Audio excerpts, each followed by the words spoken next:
نداء الحق صوت قد شجاني وبلغني الحقيقة والأماني، وكان لي السبيل إلى المعالي ونورا للهداية والبيان.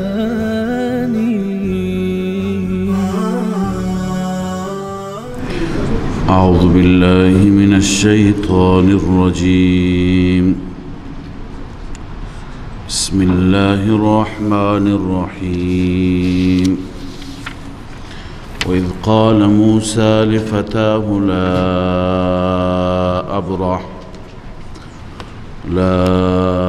أبرح حتى أبلغ مجمع البحرين أو أمضي حقبا، فلما بلغا مجمع بينهما نسيا حوتهما فاتخذ سبيله في البحر سربا، فلما جاوزا قال لفتاه آتنا غداءنا لقد لقينا من سفرنا هذا نصبا. صدق الله العظیم. در آغاز این سوره مبارکه عرض کردیم که در سوره کهف جواب شبهات هست و پاسخ به اشکالاتی هست که به وسیله این آیات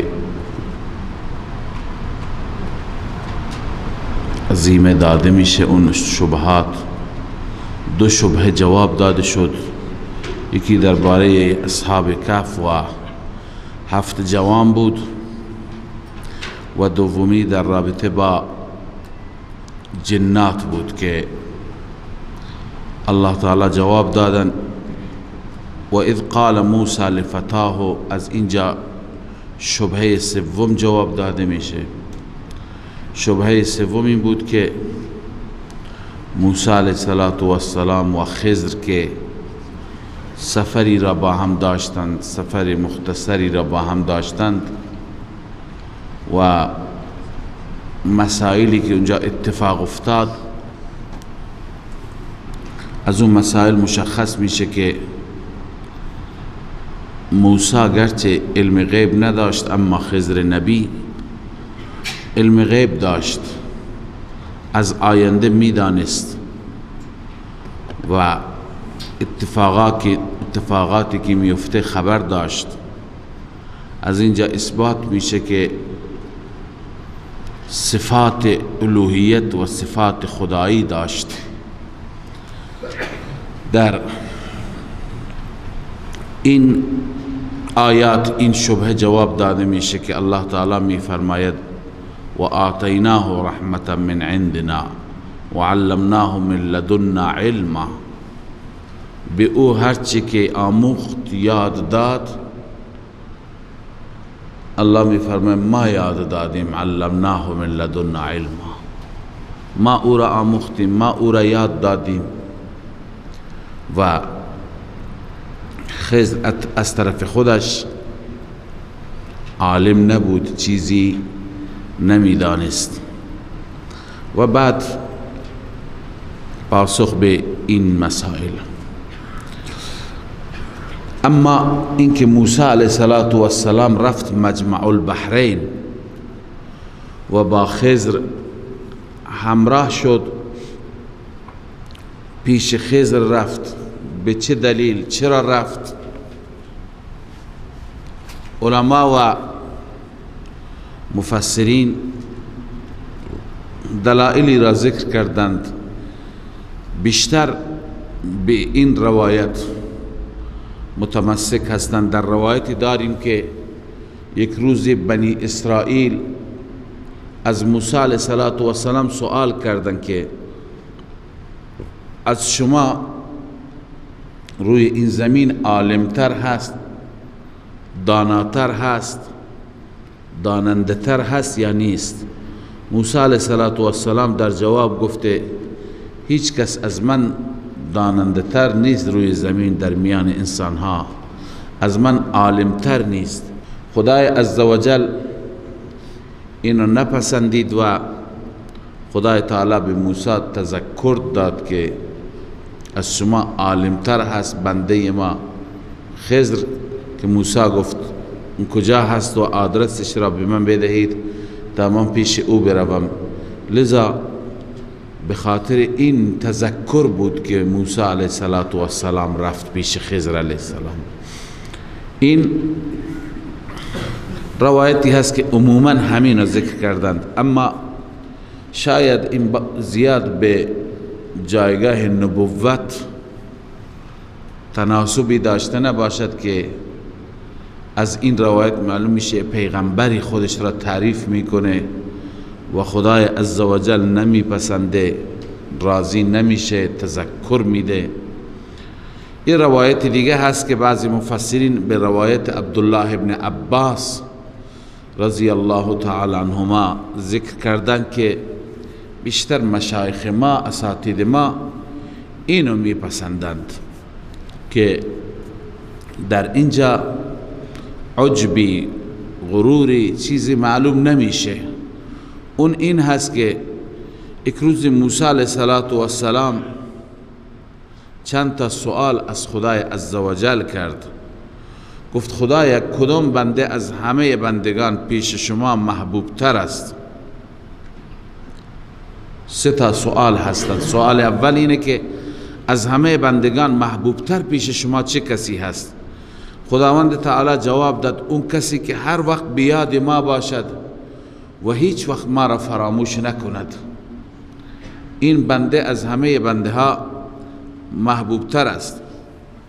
سوال دوم این بود که از همه بندگان بهترین قاضی کی هست که بهترین فیصله را می کند، بهترین قضاوت را می کند؟ خدای تعالی در جواب فرمود اون کسی که فیصله درست می کند و پیرو خواهش و نفس خودش نباشد، دنبال هوای نفس نباشد، اون از همه بنده ها محبوب تر است. سوال سوم این بود که از همه بنده های تو عالم تر کیه؟ خدای عزوجل جواب داد عالم تر اون کسی هست که از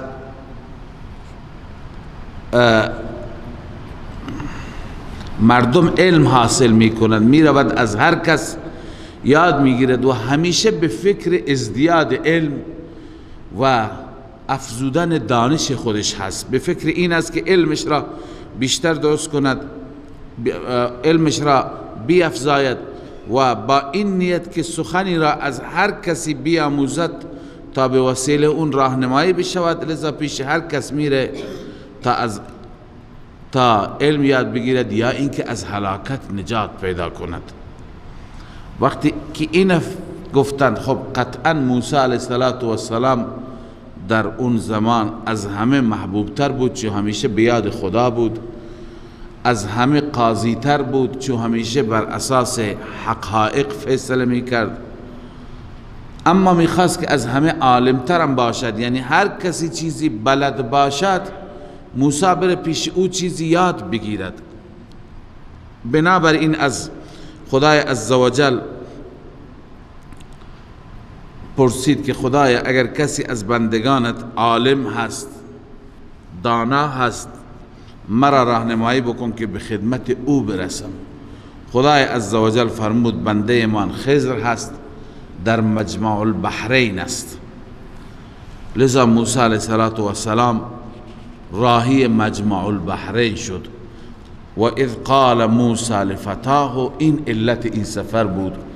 وقتی که موسی به فتا گفت، فتا معنی جوان هست، منظور اینجا خادم هست، حضرت یوشع بن نون هست، خادم موسی علیه السلام که بعداً به پیامبری رسید، خلیفه موسی بود. موسی به جوانش گفت، به خادمش گفت لا ابرح حتی ابلغ، من همواره میروم، یعنی به همین صورت میمانم و میروم، ادامه میدهم سیرم را حتی برسم به مجمع البحرین. مجمع البحرین یعنی محل تلاقی دو دریا، محل برخورد دو دریا. علما نوشتن بیشترین قول این است که مجتمع بحر فارس و بحر روم هست، جایی که بحر فارس و بحر روم با هم دیگه تلاقی دارن. قال مجاهد و قتاده هو مجتمع بحر فارس و بحر روم. بله، میروم تا به مجمع البحرین برسم، او امضی حقبا، یا اینکه همینطور راه بروم. حقب میگوین زمان طولانی، مدت طولانی را، یعنی زمان درازی و زمان طولانی بروم. فلما بلغ مجمع بینهما نسی حوتهما، وقتی که اونجا رسیدند، یعنی به مجمع البحرین رسیدند، ماهیشون را فراموش کردند. خب نشانی که داده شد اونجا، این ماهی که در زنبیل بود، در مکتل بود، ماهی که برای غذا برداشته بودند، توشه راه برداشته بودند، اونجا این ماهی مرده به حکم خدا زنده میشه. خلاصه موسی علیه السلام و یوشع به مجمع البحرین رسیدن، متوجه نبودن که رسیدن. اونجا خستگی خودشون را در آوردند، استراحت کردند، به سنگی تکیه دادند، خوابیدند. همونجا این ماهی از زنبیل پرید و پریشی کرد، خودش را در دریا انداخت. به دریا که افتاد، اونجایی که قرار گرفت، اونجا سوراخش و اثر ورودش به همون صورت خالی ماند.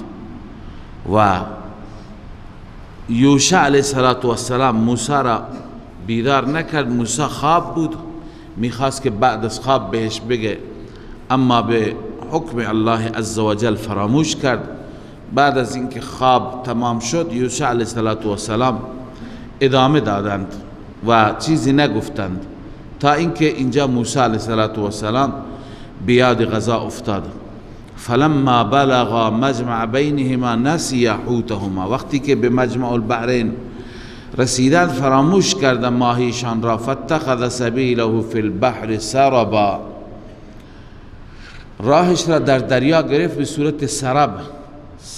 سرب سرابا معنیش ذهب ذهابا، به صورت سرب یعنی رفت به طرف دریا. و یا اینکه سرب سوراخ را میگویند که به صورت سوراخی اثرش را گذاشت. فلما جاوزا قال لفتاه آتنا غداءنا، وقتی که عبور کردن به جوانش گفت، به خادمش گفت بیار نهار ما را، غذای ما را. لقد لقینا من سفرنا هذا نصبا، به ما رسیده از این سفرمان خستگی. موسی علیه السلام خسته شده بود و هم گرسنه. لذا اینجا وقتی که به یوشع علیه السلام گفت، یوشع به یادش آمد که اون فراموش کرده، همونجا ماهی رفت در داخل دریا، الان یادش آمد. خب مفسرین نوشتن تا زمانی که به مقصد نرسیده بود، موسی علیه السلام خسته نشده بود. اینجا که از مقصد گذشتن، بعد از گذشتن از مقصد، به دلیل عبور از مقصد، به دلیل اینکه دیگه از این به بعد سفر بدون هدف است، اینجا خسته شد موسی علیه السلام. نکته دیگه این که یوشع این معجزه بزرگ را، این آیه بزرگ را چطور فراموش میکنه؟ انسان یه چیز عادی را فراموش میکنه، نه یه چیز خارق العاده و عجیب. جوابش این نوشتن، بعضی نوشتند که اصلش همینه که و ما انسانیه الا الشیطان، یعنی غفلت باعث شد که فراموش بکند. اما بعضی دیگه این جواب دادن که یوشع علیه السلام خلیفه موسی بود، در دست موسی همیشه معجزه میدید، همیشه کارهای خارق العاده میدید، معجزه های بزرگتر از این معجزه. لذا برای یوشع عادی بود، خارق العاده بودن و خلاف عادت بودن چی بود؟ عادی بود، برایشون زیاد مهم نبود. على ای حال قال ارأيت اذ اوینا الى الصخره، ارأيت دیدی یعنی یادت هست، اذ اوینا الى الصخره زمانی که ما پناه بردیم، یعنی اونجا رفتیم برای استراحت پیش صخره سنگ. فإني نسيت الحوت، من حوت را فراموش کردم، ماهی را. وما انسانیه الا الشیطان ان اذکره، به من فراموشی دست نداد مگر شیطان سبب شد اینکه من او را یاد کنم. واتخذ سبیله فی البحر عجبا، اون گرفت راهش را در دریا به صورت عجیب، ای سبیلا عجیبا. چطور؟ و هو کونه کالسرب لم یلتئم علیه الماء، عجیبش این بود که در دریا رفت و اونجا آب التیام نبخشید، آب سوراخ را نپوشید، سوراخ همونطور ماند. این عجیب است. موسی علیه السلام گفت قال ذلك ما كنا نبغ، این اون چیزی بود که ما می طلبیدیم. فرتد على آثارهما، هر دو بر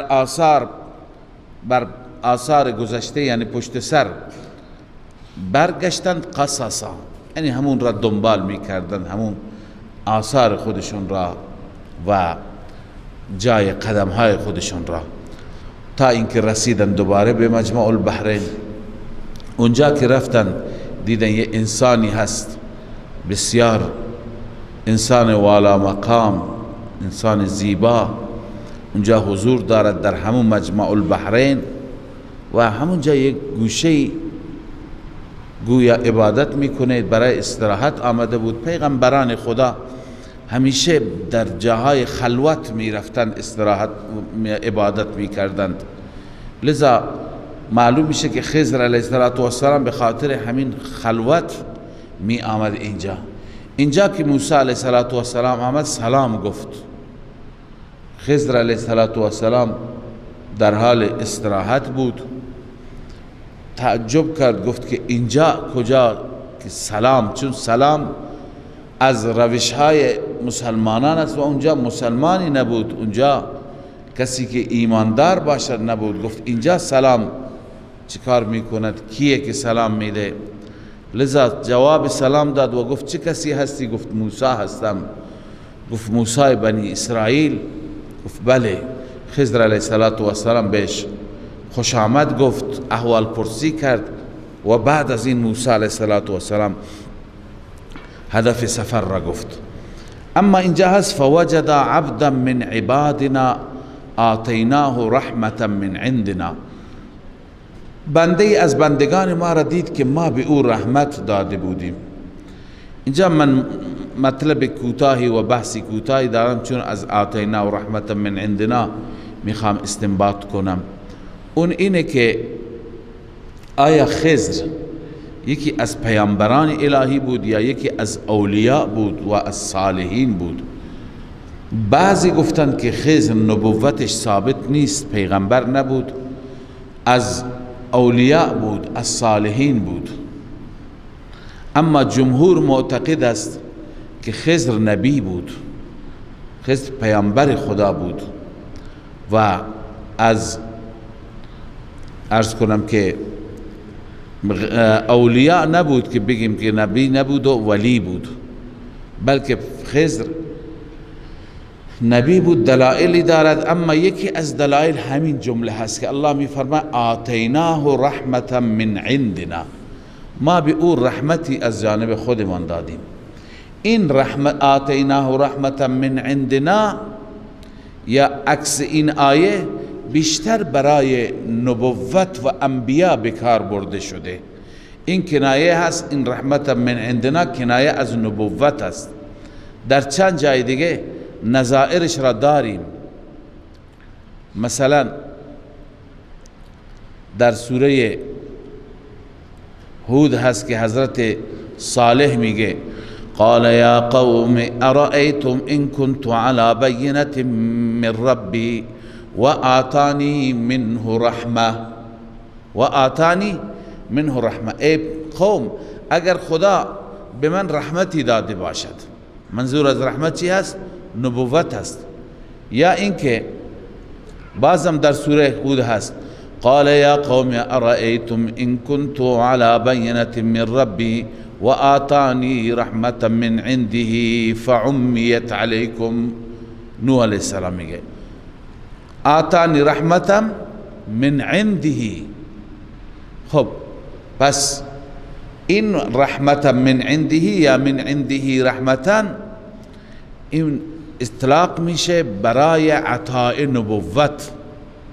علامه علوسی میگه والجمهور على انها الوحي والنبوة قد اطلعت على ذلك في مواضع من القرآن. این واژه، این کلمه اطلاق میشه بر نبوت در مواضع متعددی از قرآن مجید.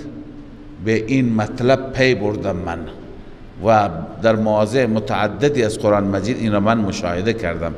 علی ای حال این اصطلاح آتیناه رحمتا من عندنا بیشتر برای نبوت استفاده میشه. از اینجا استدلال گرفتن که خضر نبی بود، خضر غیر نبی نبود. وعلمناه من لدنا علما، ما به او علم لدنی دادیم، علم تکوینی دادیم. ببینید علم تکوینی در مقابل علم تشریعی هست. علم تکوینی شبیه علم ملائکه. ملائکه مسئولیت هایی دارند، مسئولیت های تکوینی دارند، به این خاطر علم تکوینی بهشون داده شده. مثلا به یک ملکی سپرده شده که فلان منطقه باران ببرد، به ملکی دیگه سپرده شده که فلان منطقه طوفان را و باد را ببرد. خب این یعنی در رابطه با تحولاتی و تغییراتی که در این عالم کون هست اونها میدانند.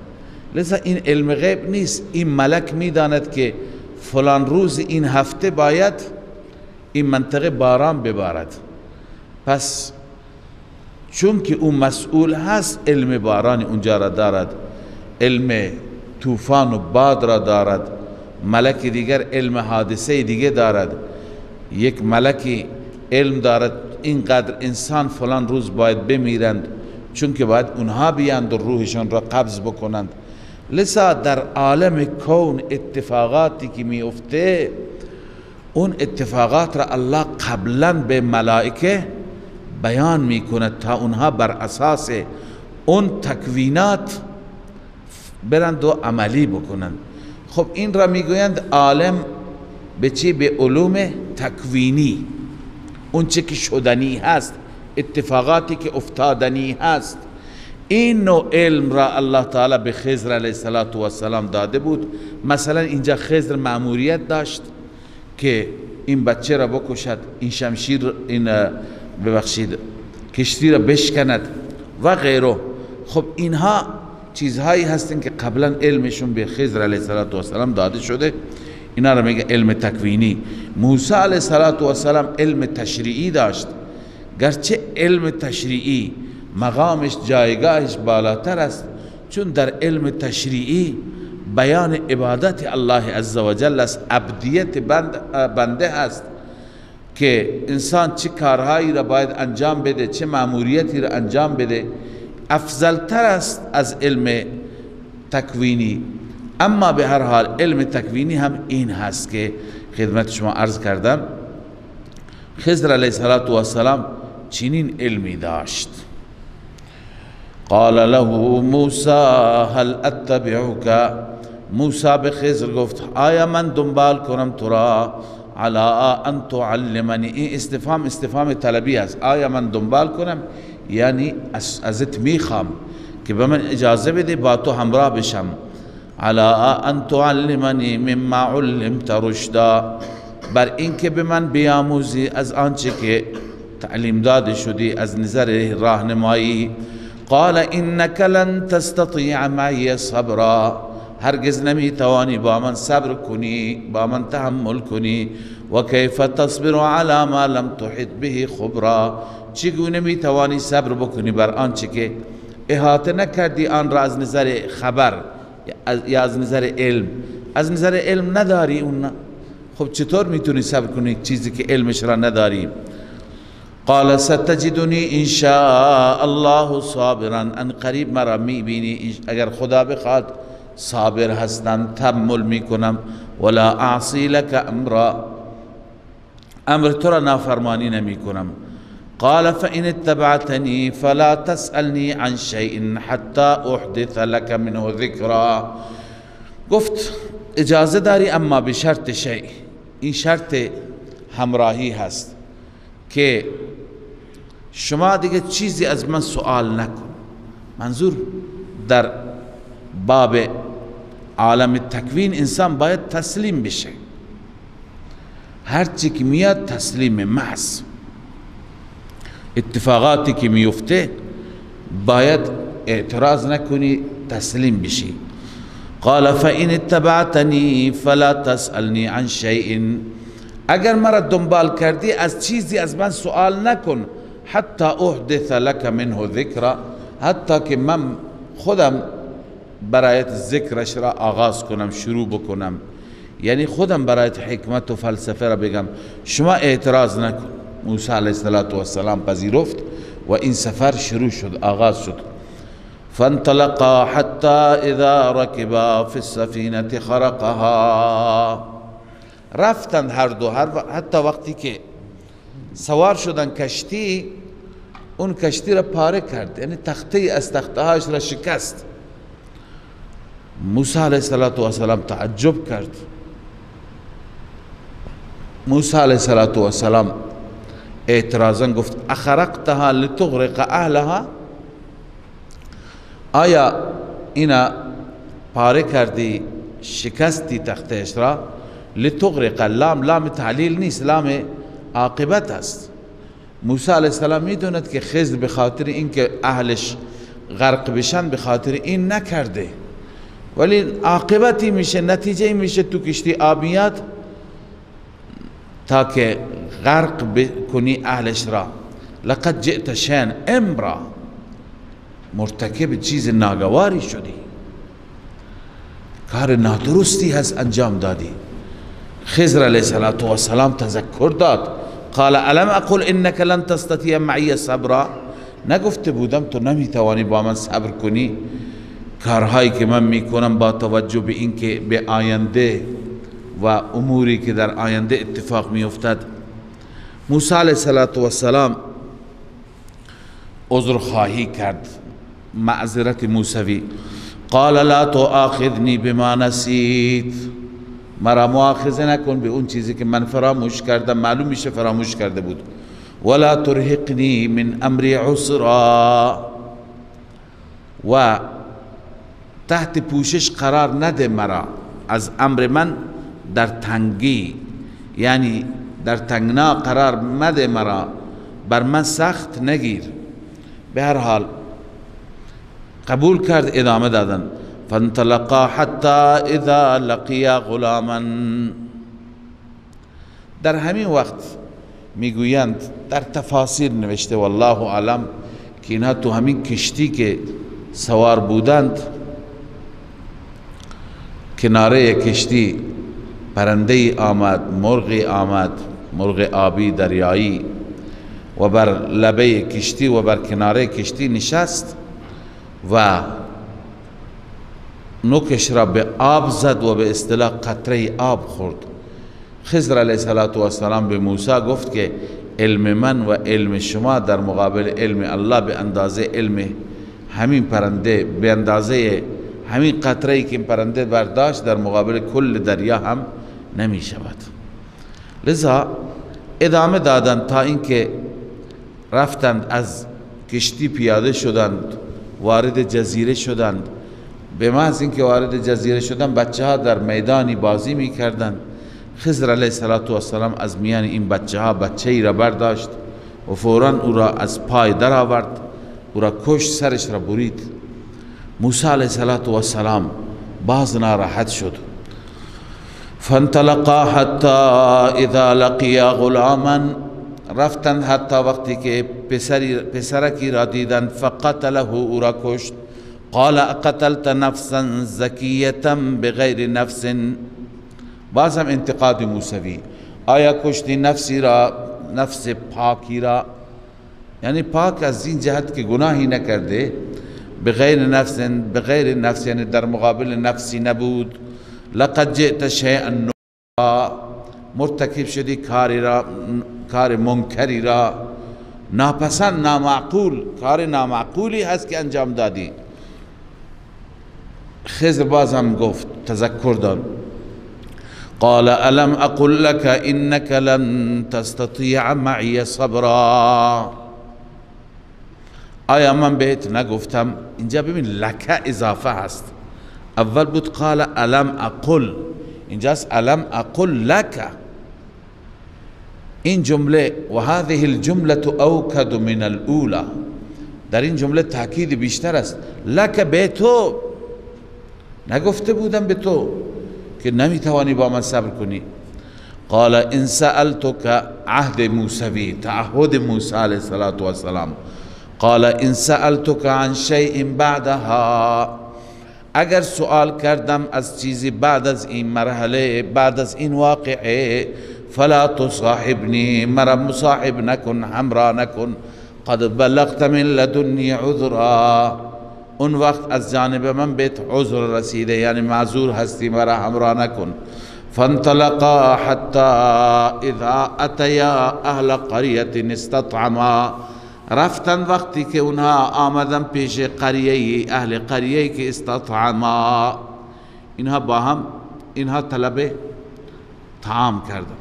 ببینید موسی علیه السلام همراهی داشت یوشع علیه السلام، با یوشع 3 نفر میشن، هر جا صیغه تثنیه به کار برده شده.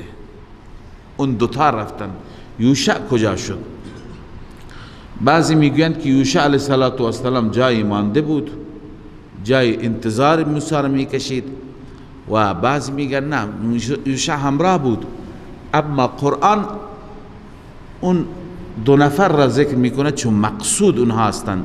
یوشع علیه السلام تابع بود و تابع اعتباری نداره، لذا کلماتی که بیانگر رفتن و سفر آن 2 نفر از موسی و خضر علیه السلام ذکر میکنند. لذا حتی اذا اتیا اهل قریة استطعما، پیش قریه آمدند، اهل قریه آمدند، از اونها طلب طعام کردند. فابوا ان یضیفوا ما، یعنی از اهل اونجا طلب طعام کردند، اونها انکار کردند که اونها را پذیرایی کنند، مهمان نوازی کنند، یعنی نکردند، گفتن نخیر، ما نداریم به شما چیزی بدیم. فوجد فیها جدارا یرید ان ینقض، خب ناامید شدند و رفتن، دیواری را دیدن که نزدیک بود بیفته. یرید یعنی یکاد، نزدیک بود که منهدم بشه. خضر علیه السلام او را راست کرد، فاقامه. موسی علیه السلام بازم انتقادی کرد که این کاری که انجام دادی، این کار را بلا عوض انجام نمیدادی، به عوض انجام میدادی. من و شما گرسنه هستیم، در مقابل این چیزی میگرفتی از اهل این دیوار و از صاحب این خانه. قال لو شئت لاتخذت علیه اجر، اگر میخواستی بر این اجر میگرفتی، مزد و پاداش میگرفتی، میتوانستی. خضر علیه السلام بر اساس تعهدی که موسی علیه السلام داده بود گفت دیگه تمامه، بین من شما و جدایی هست. قال هذا فراق بینی و بینک، این فراق و جدایی یعنی وقت فراق من و شماست. سأنبئك بتأویل ما لم تستطع علیه صبرا، ان قریب شما را خبر میدهم به تأویل. تأویل یعنی مطلب صحیح، آن چه که شما نتوانستی بر آن صبر کنی. اما السفینه فکانت لمساکین، الان حکمت این واقعات و حوادث. اولی اما السفینه فکانت لمساکین، اما این کشتی مال چند تا مسکین بود که یعملون فی البحر، در دریا کار می کردند. فاردت ان اعیبها، من خواستم که آن را معیوب بکنم. چرا؟ چون که وکان وراءهم ملک یأخذ کل سفینه غصبا، ورای اونها، جلوتر اونها پادشاهی بود که هر کشتی را به عنوان غصب می گرفت، کشتی درد بخور، کشتی نو. لذا اگر کشتی اینها خودش را نو نشان میداد، می گرفت این مساکین، این فقرا، این افراد کشتی و صاحبان کشتی لذا بیمال می ماندن، بدون کشتی می ماندن. من این را چیکار کردم؟ معیوب کردم و شکستمش تا یک کشتی شکسته و کشتی کهنه به نظر میاد تا غصب نشه. این حکمت بود. اما حکمت دوم که بچه را کشتم. و اما الغلام فکان ابواه مؤمنین، اما بچه پدر و مادرشان دو تا مؤمن بودند. اما در تکوین الهی، در علم تکوینی و در ازل اینطور بود که اگر این بچه بماند، این بچه کافر میشه و سبب کفر اون پدر و مادر میشه. لذا دستور رسید که این بچه از بین بره. بسا اوقات الله عزوجل اتفاقاتی پیش می آورد برای بندگان خودش. الله حکمت و سر را میداند، بندگان نمیدانند. پس الله تعالی اینجا چون که علم تکوین به خضر آموخته بود، اون میدانست چی میشه. پس الله چی خواست؟ فخشینا ان یرهقهما طغیانا و کفرا، ما ترسیدیم که تحت پوشش قرار میدیم پدر و مادر را از نظر طغیان، سرکشی و کفر. لذا ما کشتیم که خدا بهتر به اونها بده. ها اینجا یک نکته خدمت شما عرض کنم. ما بحث کردیم که آیا خضر نبی بود یا ولی بود. بعضی ها ولی گفتند. عرض کردم جمهور معتقد است که نبی بود. یکی از دلائلش همین قتل بچه را گفتند که اگر نبی بوده که خدا به او وحی کرده که این بچه را بکشد، اگر ولی بوده خداوند به او الهام کرده. برای هیچ ولی درست نیست که بر اساس الهام عمل بکند که اون عمل به ظاهر خلاف شریعت باشد. نبی چرا؟ اما برای ولی، مثلا نبی در خواب میبیند که من بچه خودم را برای خدا قربانی میکنم، اون نبی اجرا میکند، اون پیغمبر اجرایی میکند. اما اگر یکی از اولیاء در خواب ببیند، هیچ وقت اجازه ندارد که بر اساس اون خوابی که دیده و خلاف شرع اون ولی بیاد و اجرایی و عملی بکند. این دلیل دیگری هست بر اینکه خضر پیغمبر خدا بود. اون چه که انجام میداد بر اساس وحی بود و نه اینکه بگیم نبی ولی بود و بر اساس الهامی که بهش میشده. نه، بر اساس الهام ولی نمیتواند اقدام خلاف شرع بکند. خب فاردنا ان یبدلهما ربهما خیرا منه زکاة و اقرب رحما، ما خواستیم که تبدیل بکند برای آنان، برای آن دو پدر و مادر، ربشان بهتر از این بچه، یعنی عوضی بهتر از این بدهد از نظر پاکی، زکاتن پاکی در دین، و اقرب رحمه و نزدیکتر از نظر شفقت، یعنی بچه‌ای باشد که مهربانتر باشد با پدر و مادر خودش. لابد اون بچه دیگه مهربان نبود. سومی و اما الجدار فکان لغلامین، اما دیوار متعلق به دو تا پسرک بود که هر دو یتیمین بودند، هر دو یتیم بودند. فاراد ربک ان یبلغا اشدهما و یستخرجا کنزهما، رب خواست که آن دو به سن بلوغ برسند و خودشان خزانه خودشان را استخراج بکنند. رحمت من ربک. خب ببینید اگر این دیوار می افتاد خزانه ظاهر می شد، مال اونها چی؟ ضایع می شد. پس الله عزوجل این چیز را می خواست.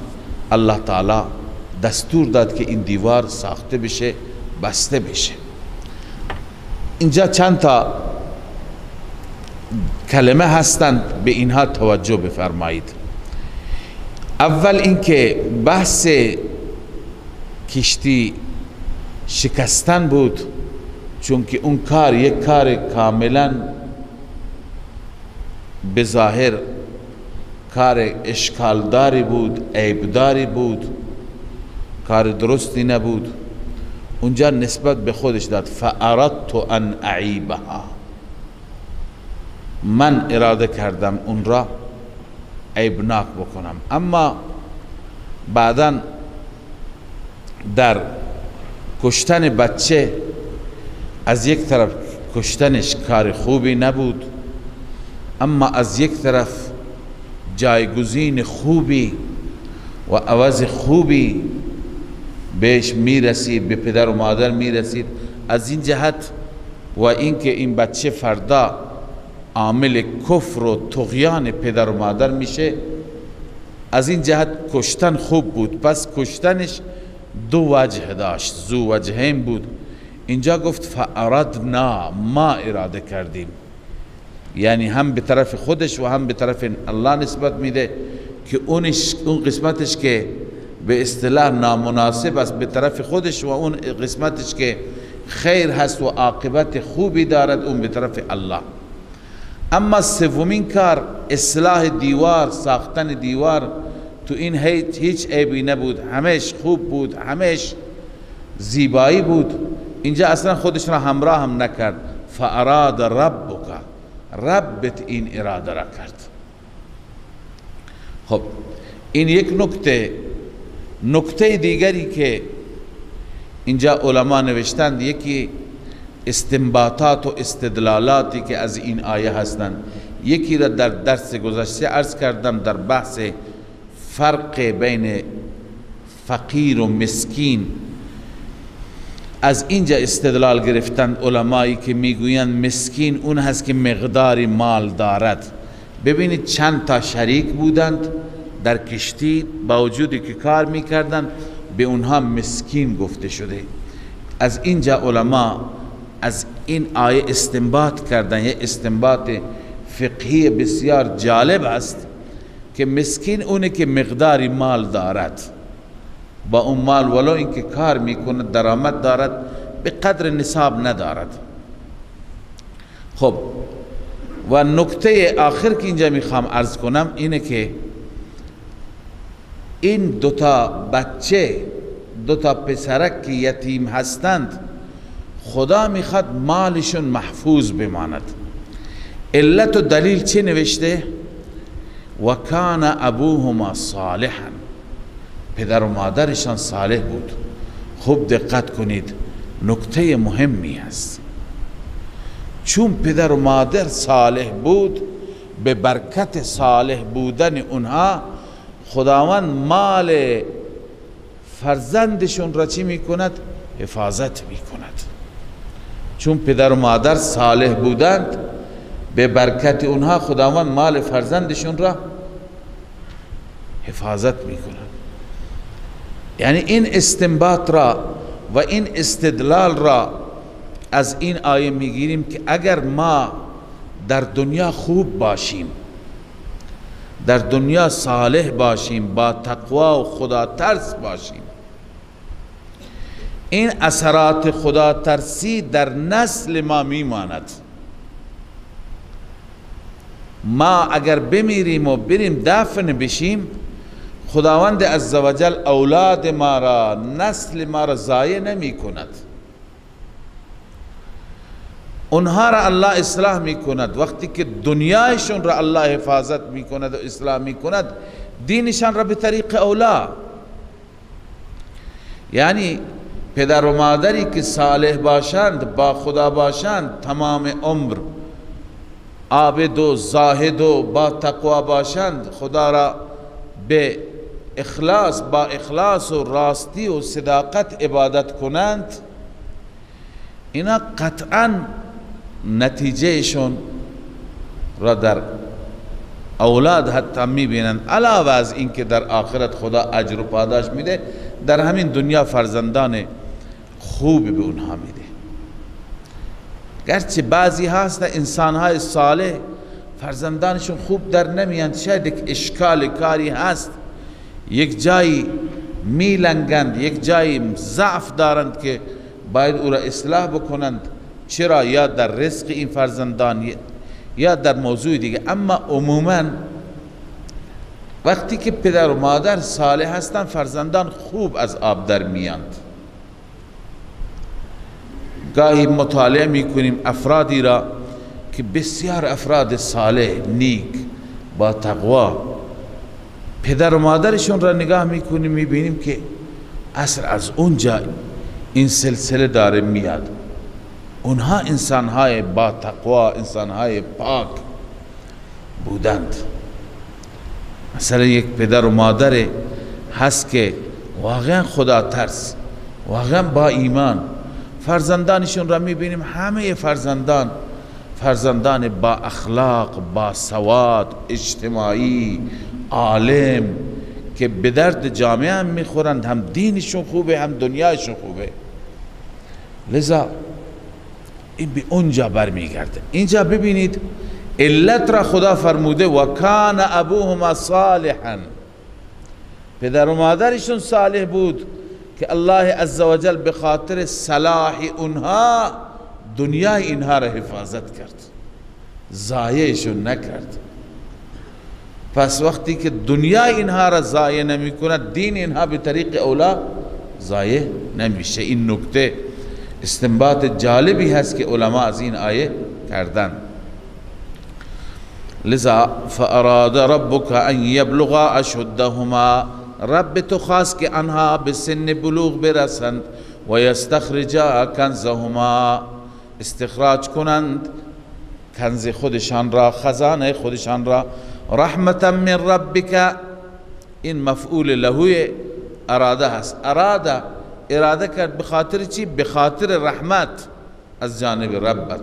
این رب بود که رحمت کرد بر اونها، مورد عنایت قرار داد. و ما فعلته عن امری، ای موسی این تمام کارها را من انجام ندادم از امر خودم، بل عن امر ربی، جامع البیان نوشته، یعنی هر چی کردم به امر ربم انجام دادم. ذلك تأویل ما لم تستطع علیه صبر، این تأویل و توجیه آن چیزی است که نتوانستی بر آن صبر کنی، نتوانستی تحمل کنی. در حدیث شریف داریم رسول الله صلی الله علیه وسلم اظهار علاقه و تمنا کردند کاش موسی بیشتر صبر میکرد، تحمل میکرد تا جلوتر میرفتن، ما از آیات تکوینی بیشتری مطلع میشدیم. واقعا اینا جالب هستند که اتفاقات پیش میاد، در همه اینا این اتفاقات را ما شر میدانیم، ولی کل اینها خیر هستند، در تمام اینها خیر وجود دارد. در پایان بحث موسی و خضر، من در رابطه با خضر پیامبر و خضر نبی مطلبی را عرض می کنم. اون اینه که در میان عوام مشهور است، بعضی کتاب هم نوشتند که علاوه از عیسی که حیات دارد، خب اون عقیده ما هست، در آسمان ها هست، دو تا از پیامبران حیات دارند، یکی خضر نبی و یکی الیاس پیغمبر، که خضر در دریاها هست و الیاس در جنگلها و در بیابانها هست. چرا؟ به چه دلیل؟ دو دلیل ذکر می کنند. یکی اینکه بحث وفاتش اصلا نیامده در هیچ اثری. دوم اینکه خیلی از افراد خضر را ملاقات کردند. خضر را در عالم عرض کنم که روحی یا عالم رؤیا ملاقات کردند و این دلیل است بر اینکه خضر زنده هست. خدمت شما عرض کنم که ما قبلا در سوره آل عمران و اذ اخذ الله میثاق النبیین لما آتیتکم، اونجا این مطلب را خواندیم، از اون آیه استنباط و استدلال کردیم که خداوند از همه انبیا پیمان گرفت، عهد گرفت که شما که می روید و به عنوان مبلغ برای امتهای خودتون هستید، سپس در آخر یه پیامبری می آید، ثم جاءکم رسول مصدق لما معکم، نبی خاتم و آخرین پیامبری که تصدیق کننده مطالب شماست می آید، لتؤمنن به و لتنصرن. دو کار بود و دو وظیفه دارید، یکی باید به او ایمان بیاورید، دوم باید او را یاری کنید. خب قال اقررتم و اخذتم على ذلكم اسری، اقرار میکنید، عهد میبندید، تعهد میدهید؟ قالوا اقررنا، اونا عهد کردند و تعهد دادند. پس علماء محقق استنباط کردند که اگر این پیامبر زنده بود یا پیامبران دیگر زنده بود، وظیفه شون بود بیایند اظهار ایمان کنند، در معرکه ها، در غزوات، در جنگ ها به عنوان ناصر دین رسول الله صلی الله علیه وسلم همراهی بکنند. پس نیامده، معلوم میشه که وفات کردن. اینکه فوتشون نیامده، بیشتر انبیا ذکر وفاتشون نیامده، لذا این دلیل نمیشه که فوت کردند. از امام بخاری رحمه الله پرسیدند درباره حیات خضر و الیاس، این که بنده عرض کردم، فرمودند که چگونه این دوتا میتوانند زنده باشند، در حالی که رسول الله صلی الله علیه و سلم فرمود قبل از وفاتشان که لا یبقى على رأس المئة ممن هو اليوم على ظهر الارض احد. این افرادی که امروز زنده هستند بعد از 100 سال هیچ یکی از اینها زنده نخواهد ماند. خب این کلام صادق امین بود، صادق مصدوق بود. بعد از 100 سال کسانی که اون حدیث را شنیده بودند نگاه کردند، مطالعه کردند، بررسی کردند، از اون انسانها حتی اطفالی که در اون شب به دنیا آمدن هم هیچ کسی حیات نداشتن. پس هر 100 سال میمیرن. اگر خضر زنده بود هم اونجا رفته بود، وفات کرده بود که اصلا حیاتش ثابت نیست. اما اینکه بعضی ها میبینن در خواب، یا اینکه در خواب است، خب در خواب دیدن دلیل زندگی نمیشه، یا اینکه ملاقات بعضی در عالم مثال و عالم روحانی هست. الله تعالی گاهی اگر واقعا اونها صداقت داره، مثلا بعضی اولیاء میگن ما با خضر ملاقات کردیم. خب شما شنیدید از در احادیث هست رسول الله صلی الله علیه وسلم میفرماید که من در این وادی رفتند، گفتند که این کدوم وادی هست؟ گفتم وادی هرشاست. گفتند که یونس ابن متی را میبینم که به خلبه و لگام ناقه خودش گرفته و لبیک گویان به طرف حرم میره. در یک جای فرمودند که موسی علیه السلام را دیدم که یلبی. خب این در عالم مثال بود، در عالم روحانی بود. در همون سفر رسول الله صلی الله علیه وسلم ایشون را، همه انبیا را در آسمان ها دیدند، بعد روی زمین عمره کنان و لبیک گویان دیدند. این دیگه در عالم چی هست؟ مثالی هست، در عالم روحانی هست که این با حیات کاری ندارد. بله، علامه آلوسی میگه ان وجود الخضر علیه السلام فی عالم المثال، در عالم مثال بوده. الله عزوجل اون پیغمبر خودش را به چشم کسانی در عالم مثال نشان داده. این دلیل بر حیاتش نمیتونه باشه. خب ذالک تأویل ما لم تستطع علیه صبر، این توجیه آن چیزی است که نتوانستی بر آن صبر و تحمل کنی. این واقعه موسی و خضر بود. از این واقعه معلوم شد که خضر علیه السلام خودش علم غیب نداشت. صدق الله مولانا العظیم.